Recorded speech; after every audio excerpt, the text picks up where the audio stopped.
prototype your life, try stuff instead of making grand plans. Does this apply to you all of life, or is there a period in life where this is perhaps more preferable to test out stuff instead of having an actual plan to follow? It's true for all of life, and it's also true for all of business. It's true for companies and countries. It's true all around.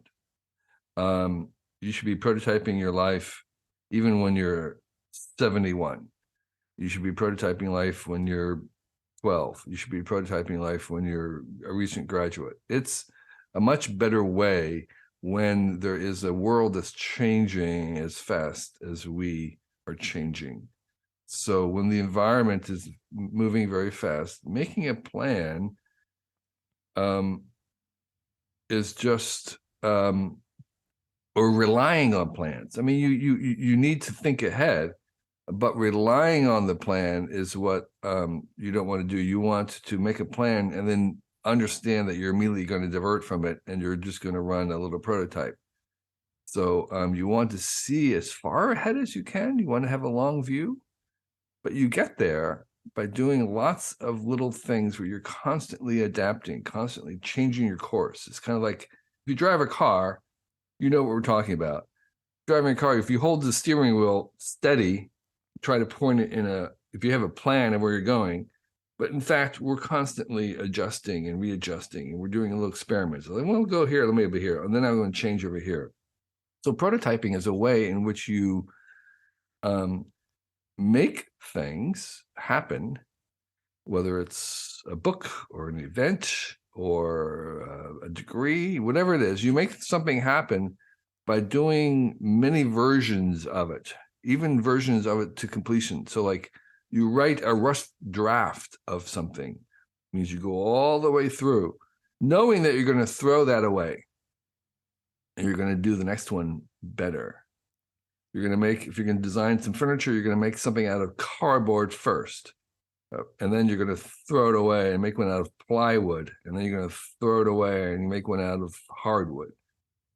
So it's the way in which you are moving forward in your life. And rather than quitting your job and borrowing a lot of money and having a 5-year business plan, it's much better to take $500 and try and make a version of something that you have in mind and see if anybody's interested in it. That's called prototyping. So it's a very, very valuable framework to approach things with the idea that you're going to keep prototyping things while you still have a long-term vision that it may take 10 years or 10 iterations or 10 something of this to succeed.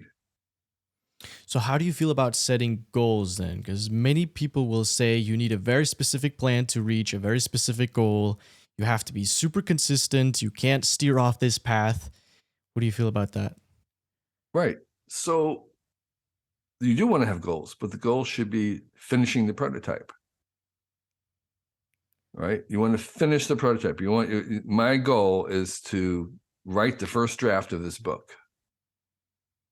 So I'm going to do 500 words every day for a year, whatever it is. So that's my goal.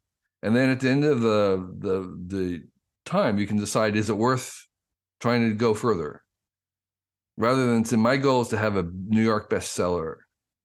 Well, the problem with that is that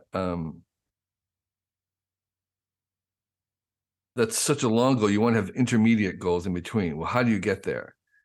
So you want to say, well, the first step is I want to finish a book. I want to be able to have the book done. So you have all these intermediate things, whereas you may decide along the way, which is true these days, that a New York Times bestseller is really not even what you thought you wanted it, but it's actually not very valuable. It doesn't really sell books. Mm. That's really what your concern is. So yes, you can have a notion of a long-term plan, which is good, but to actually get things there and to be successful, you want to have much more immediate, intermediate goals, which are revolving around this idea of iteration, iterating your way having prototypes, of having experiments that you keep doing and returning to, and that you kind of divide the larger area of where you're trying to go with smaller things, because that allows you to adjust. Because as I said, you thought you might have had some goal, and then if it takes a long time to get there, things can change, and you want to be able to change where you're headed.